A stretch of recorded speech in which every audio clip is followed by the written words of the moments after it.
सम्मानित अतिथिगण, सम्मानित साथियों, सम्मानित बड़े बुजुर्गों एवं सम्मानित माताओं बहनों का मैं तहे दिल से हार्दिक स्वागत एवं अभिनंदन करता हूँ। मैं अमित कुमार, आप सभी को मेरा क्रांतिकारी जय भीम, नमो बुद्धाय, नीला सलाम, जय संविधान, जय विज्ञान। कि कुछ लोग थे जो वक्त के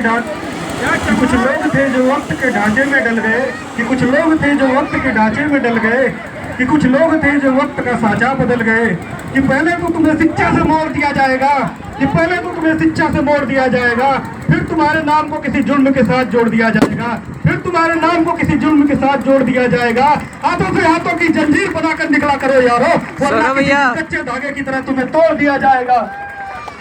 ज्ञान का भंडार देने वाले महाकाल्पिक तथागत गौतम बुद्ध जी को नमन करते हुए, उन्हीं के साथ इस देश को गुलामी की जंजीरों से आजाद कराने वाले, इस देश में समानता का पाठ पढ़ाने वाले, इस देश का संविधान बनाने वाले, भारत सरकार के प्रथम कानून मंत्री रहे, रिजर्व बैंक ऑफ इंडिया के जनक, भारत रत्न से सम्मानित परम पूज्य बोधिसत्व बाबा साहब भीमराव अम्बेडकर जी को श्रद्धा के सुमन अर्पित करते हुए, उन्हीं के साथ आरक्षण के जनक छत्रपति साहू जी महाराज, महात्मा ज्योतिबा फूले एवं भारत की प्रथम महिला शिक्षिका माता सावित्रीबाई फूले एवं माता सावित्रीबाई फूले के साथ कंधे से कंधा मिलाकर चलने वाले एक मुस्लिम समाज में जन्मी माता फातिमा शेख एवं बहुजन समाज में जन्मे DS4 वामशिप के संस्थापक मान्यवर कांसीराम साहब जी को नमन करते हुए, सम्मानित साथियों, आज के दिन के बारे में मैं ही आपको नहीं बताऊंगा। आपको बहुत पहले से पता होगा कि आज 14 अप्रैल को किस मसीहा का जन्मदिन मनाया जाता है। आज मैं आपको बाबा साहब की इस प्रतिमा का अर्थ आपको समझाने वाला हूं, क्योंकि बाबा साहब के जीवन परिचय से आप लोग अवगत होंगे, लेकिन आज मैं बाबा साहब की इस प्रतिमा का अर्थ आपको समझाने वाला हूं कि इस प्रतिमा को लगाने का औचित्य क्या है। कभी कभी क्या होता है, बाबा साहब के गले में माला और उनके विचारों पर ताला होता है, नहीं होता? बताइए।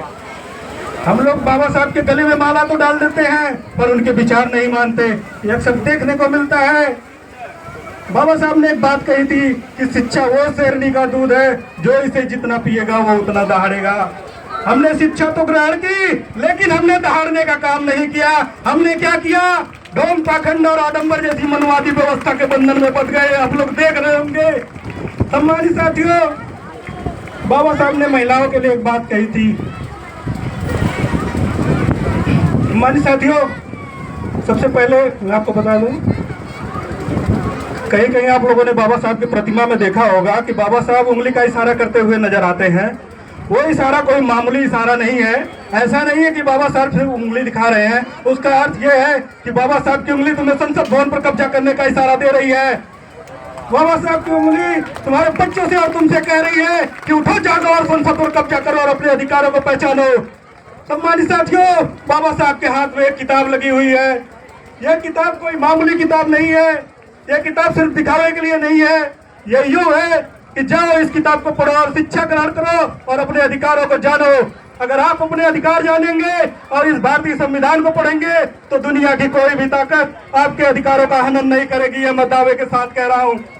सम्मानित साथियों, बाबा साहब ने महिला शक्ति के लिए एक बात कही थी कि जिस समाज की और जिस देश की महिलाएं आगे होती है, तो देश और वो समाज कभी पीछे नहीं जाता। आज बाबा साहब द्वारा बनाए गए संविधान को हमारे देश में पूर्णतः लागू कराने के लिए हमें बहुत बड़ा संघर्ष करना होगा। हमें एकजुटता दिखानी होगी। सम्मानित साथियों, मैं आपको 26 नवंबर सन 1949 की उस बात को बताने जा रहा हूँ। 26 नवंबर सन 1949 को जब बाबा साहब भारतीय संविधान बनाकर तैयार किए थे, और जब बाबा साहब उस भारतीय संविधान को पेश करने के लिए संसद भवन के अंदर गए, और जब बाबा साहब संविधान को पेश करने के बाद संसद भवन से बाहर आ रहे थे, तो उस समय एक महापुरुष थे, आचार्य कृपलानी जी।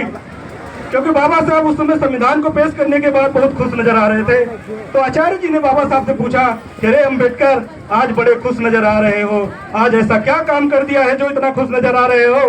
तो बाबा साहब ने कहा कि आचार्य जी, आज मैं इसलिए इतना खुश हूँ क्योंकि आज मैं एक ऐसा काम करके आया हूँ।